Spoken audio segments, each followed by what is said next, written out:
Hi friends, ഞാൻ രാജേന്ദ്രൻ. ഞാനിന്നിവിടെ പറയാൻ പോകുന്നത് ദുബായ് മാളിനെ പറ്റിയാണ്. അത് നല്ല ഒരു ടൂറിസ്റ്റ് പ്ലേസാണ്. അപ്പോൾ ഇവിടെയുള്ള ഒരു ഗുണം, നമുക്ക് കാശ് ചിലവാക്കി എന്തെങ്കിലുമൊക്കെ മേടിക്കണം, അല്ലെങ്കിൽ എന്തെങ്കിലുമൊക്കെ കാഴ്ചകൾ കാശ് ചിലവാക്കി കാണണം എന്നുണ്ടെങ്കിൽ അങ്ങനെ ആകാം. അതല്ല, ഒന്നും മുടക്കാതെ നമുക്കിതെല്ലാം ഈ കാഴ്ചകളൊക്കെ കണ്ട് നടക്കണം, ഒരു 6 മണിക്കൂർ അതിൻ്റെ അകത്ത് സ്പെൻഡ് ചെയ്യാൻ പറ്റും. അപ്പോൾ ഇതാണ് ദുബായ് മാളിനുള്ള ഒരു ഗുണം. അപ്പോൾ നമ്മൾ ആദ്യം ഈ സ്ഥലത്ത് എത്തിക്കഴിഞ്ഞിട്ട് കാർ പാർക്കിങ്ങിൽ കൊണ്ടുപോയിടുന്നു. എല്ലാം അതിൻ്റെ അകത്ത് തന്നെയാണ് പാർക്ക് ചെയ്യുന്നത്. അത് കഴിഞ്ഞിട്ട് നമ്മൾ ആ കാർ പാർക്കിങ്ങിൽ നിന്ന് തന്നെ നേരെ മാളിലോട്ട് കിടക്കാം. ഇതിൻ്റെ ഒരു നിലയിലെ പാർക്കിങ്ങാണ്.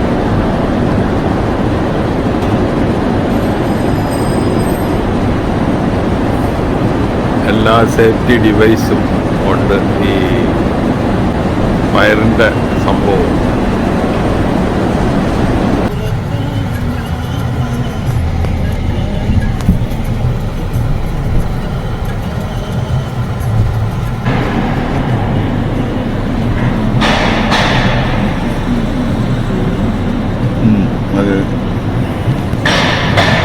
ആ സ്ലോപ്പിൽ കൂടെ നമുക്ക് അടുത്ത നിലയിലോട്ട് പോവാം. മാളിലോട്ട് കടന്നാൽ നമ്മൾ ആദ്യം കാണുന്നത് ഈ സ്ക്രീനുകളുടെ പരസ്യമാണ്. എന്ന് പറഞ്ഞാൽ സിനിമാ തിയേറ്ററുകളുടെ പരസ്യം. ആദ്യമായിട്ട് അനേകം സ്ക്രീനുകൾ ഇവിടെ.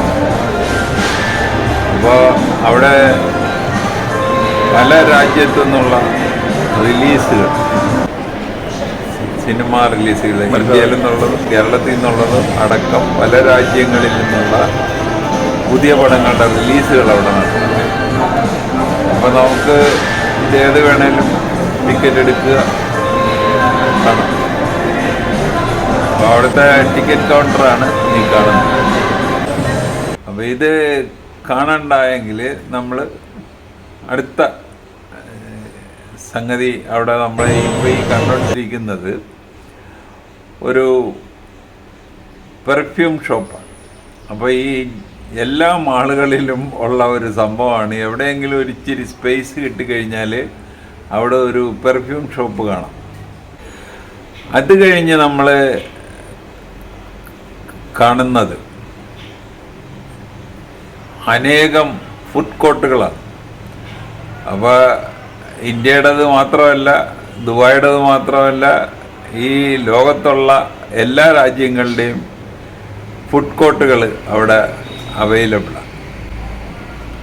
അപ്പോൾ ഇവിടെ എങ്ങനെയാണെന്ന് വെച്ച് കഴിഞ്ഞാൽ, നമ്മൾ ഫുഡ് കോർട്ടിൻ്റെ മുമ്പിൽ ചെല്ലുമ്പോഴവിടെ ഒരു ബോർഡ് സ്ഥാപിച്ചിട്ടുണ്ട്. അതിൽ എത്ര ദിറംസ് കൊടുക്കണം, ഇന്ന ഭക്ഷണത്തിന് എത്ര ദിറംസ് ഉണ്ടെന്ന് അവിടെ എഴുതി വെച്ചിട്ടുണ്ട്. അങ്ങനെ നമുക്ക് വേണ്ട ഭക്ഷണം സെലക്ട് ചെയ്യുക, അത്ര ദിറംസ് എണ്ണി കൊടുത്തു കഴിയുമ്പോൾ അവരൊരു ടോക്കൺ തരും. ഈ ടോക്കണുമായിട്ട് നമ്മൾ ഏതെങ്കിലും ഒരു ഒഴിഞ്ഞ കസേരയിൽ പോയിരിക്കുക. കുറച്ച് കഴിയുമ്പോൾ ഈ ടോക്കണിൻ്റെ അകത്ത് ബീപ്പ് എന്ന് അടിക്കുമ്പോൾ നമ്മുടെ ഭക്ഷണം റെഡിയായി. നമ്മൾ ആ കൗണ്ടറിൽ ചെന്നിട്ട് ഈ ഭക്ഷണം വാങ്ങിക്കൊണ്ടുവന്നിരുന്ന് കസേരയിലിരുന്ന് കഴിക്കാം. ഇതാണ് ഫുഡ് കോർട്ടിൻ്റെ അവിടുത്തെ ഒരു രീതി, കണ്ട രീതി.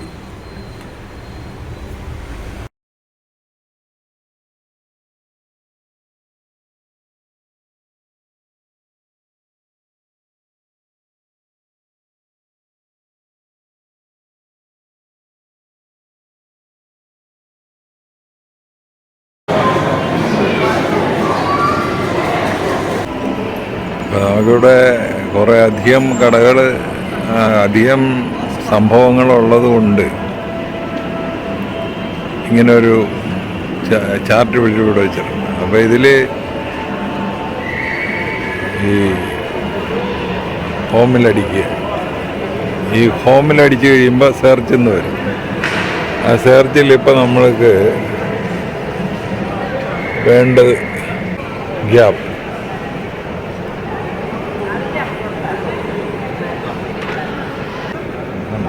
അപ്പോൾ നമ്മൾ ഗ്യാപ്പ് എന്ന് പറഞ്ഞൊരു കടയാണ് സെർച്ച് ചെയ്ത് കഴിഞ്ഞപ്പോൾ അതിൻ്റെ എല്ലാം വന്നു കഴിഞ്ഞു.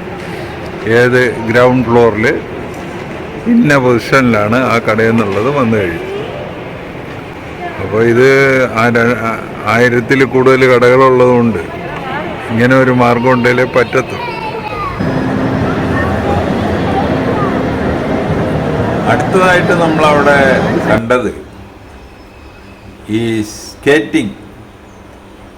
അത് ഐസ് സ്കേറ്റിംഗ് ആണ്. അത് വേണമെങ്കിൽ നമുക്ക് അതിൻ്റെ അകത്ത് പൈസ കൊടുത്ത് ദിറംസ് കൊടുത്തു കഴിഞ്ഞാൽ അതിൻ്റെ അകത്ത് ഇൻവോൾവ് ആകാം. ഇല്ലെങ്കിൽ നമുക്കവിടെ മുകളിലൊക്കെ നിന്ന് ഇത് കാണാം. അവർ ഇതിൽ കളിക്കുന്നത് കാണാൻ പറ്റും. ഇനി അടുത്തത് ഏറ്റവും പ്രധാനം, ഈ അനേക നിലകൾ ഉള്ള ഒരു സംഭവമാണിത്. അപ്പോൾ ഇതിലോട്ട് എല്ലാത്തിലോട്ടും എസ്കലേറ്ററുകളും ലിഫ്റ്റുകളും ഒക്കെ ഉണ്ട്. അപ്പോൾ നമ്മൾ എവിടെ പോയി നിന്ന് കഴിഞ്ഞാലും ജനം ഇങ്ങനെ ഒഴുകിക്കൊണ്ടിരിക്കുന്നത് നമുക്ക് കാണാൻ പറ്റും. അപ്പോൾ ഇത് ഒന്നും ഒരു നാട്ടുകാരല്ല, പല ലോകത്തിൻ്റെ പല ഭാഗത്തുനിന്ന് എത്തിയിട്ടുള്ള ആളുകളാണ്. അപ്പോൾ ഈ ലോകം തന്നെ നമുക്കവിടെ കാണാൻ പറ്റും.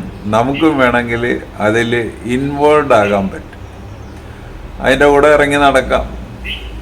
ഒന്നും മേടിക്കേണ്ട, ആരും ചോദിക്കത്തില്ല എന്താ ഇവിടെ ഇങ്ങനെ കറങ്ങി നടക്കുന്നതെന്ന് ചോദിക്കത്തില്ല.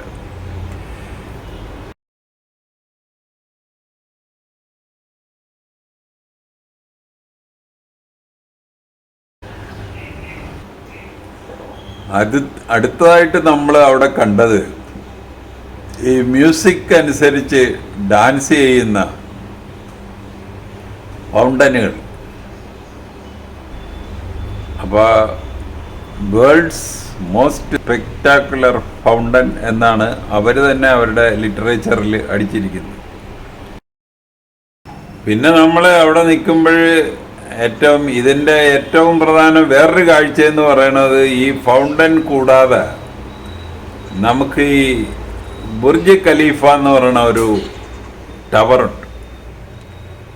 അത് ദുബായിൽ 128 നിലകളുള്ള ഒരു ടവറാണ്.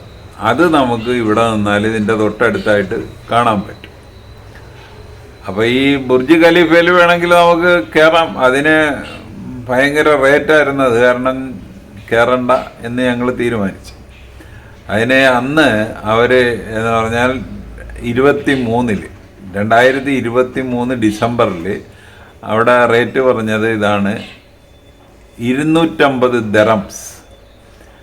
അപ്പോൾ 250 ദിറംസ് എന്ന് പറയുമ്പോൾ 250 ഇൻറ്റു 21.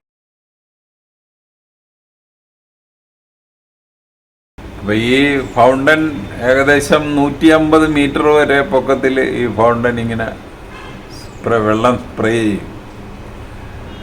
അപ്പോൾ ഇതിലെ ഏറ്റവും പ്രധാനം, ആദ്യം മ്യൂസിക് വീഴുന്നു. മ്യൂസിക് വീഴുന്നതനുസരിച്ച് ഈ ഫൗണ്ടൻസുകൾ ഇങ്ങനെ ചലിച്ചുകൊണ്ടിരിക്കുന്നു. അപ്പോൾ അവിടെ ഇട്ടിരിക്കുന്ന മ്യൂസിക് വളരെ അട്രാക്റ്റീവാണ്. നമ്മളിവിടെ ഈ മ്യൂസിക് ഇടാത്തതിൻ്റെ കാര്യം എന്ന് പറഞ്ഞു കഴിഞ്ഞാൽ, ആ മ്യൂസിക് നമ്മുടെ അപ്ലോഡ് ചെയ്യുമ്പോഴിട്ട് കഴിഞ്ഞാൽ അതിന് സ്ട്രൈക്ക് വീഴും. അത് കാരണം ഞാൻ ആ മ്യൂസിക് ഇടുന്നില്ല, ആ കണ്ട ഫൗണ്ടൻ മാത്രമേ ഇടുന്നുള്ളൂ.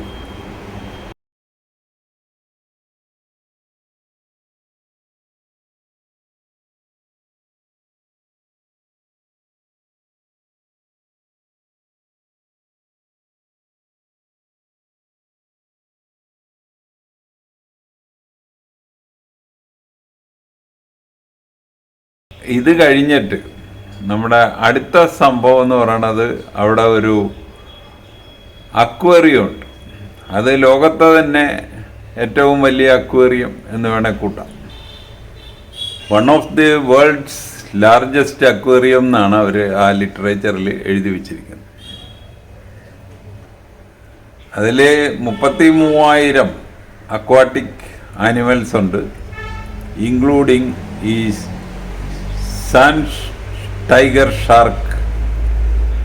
അതുവരെ ഉണ്ടെന്നാണ് നമുക്ക് ആ ലിറ്ററേച്ചറിൽ നിന്ന് മനസ്സിലാക്കാൻ പറ്റും. അത് കാണുകയും ചെയ്യാം, നമുക്ക് അതിൻ്റെ അടുത്ത് പോയി നിൽക്കുമ്പോൾ കാണാം. പിന്നെ നമുക്ക് ഡൈവിങ് ഫെസിലിറ്റി ഉണ്ട്.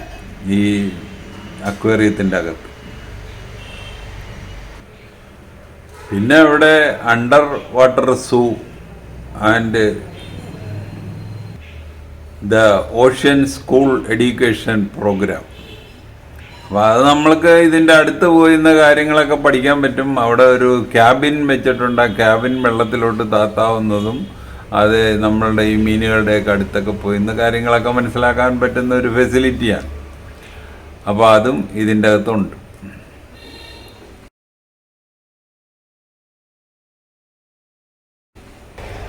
അപ്പോൾ അക്വേറിയം കണ്ടു കഴിഞ്ഞ് നമ്മൾ അടുത്ത സ്ഥലത്തോട്ട് പോകുമ്പോഴിപ്പോൾ ഈ കണ്ടുകൊണ്ടിരിക്കുന്നത് അവിടെ കണ്ട ഒരു മിഠായി കടയാണ്, ഒരു സ്വീറ്റ്സിൻ്റെ കടയാണ്. അപ്പോൾ അവിടെ കണ്ട ഒരു പ്രത്യേകത എന്ന് പറഞ്ഞാൽ നമ്മൾ ഒരു ഓർഡർ കൊടുത്തു കഴിഞ്ഞാൽ അപ്പം തന്നെ അവർ അതിൽ മിഠായി ഉണ്ടാക്കി നമുക്ക് തരും. അതിൻ്റെ ദറംസ് അങ്ങ് കൊടുത്താൽ മതി. ഇനി ഏറ്റവും അവസാനമായിട്ട് കണ്ടത് ഫോസിൽ.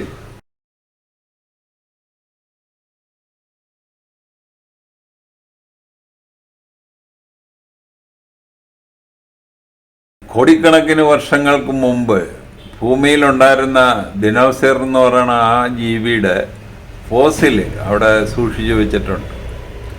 അപ്പോൾ അതിൻ്റെ ഹിസ്റ്ററിയൊക്കെ അവരവിടെ വളരെ കാര്യമായിട്ട് എഴുതി വെച്ചിട്ടുണ്ട്. അപ്പോൾ ദുബായ് മാളിനെ പറ്റി ഇത്രയൊക്കെ പറയാനുള്ളൂ. അപ്പോൾ ഈ വീഡിയോ ഒന്നിട്ട് കാണുക. കണ്ടിട്ട് ഇഷ്ടപ്പെട്ടുവെങ്കിൽ ഞങ്ങളുടെ ചാനൽ സബ്സ്ക്രൈബ് ചെയ്യുക. വേറൊരു വീഡിയോ ആയിട്ട് നമുക്ക് വീണ്ടും കാണാം. Thank you.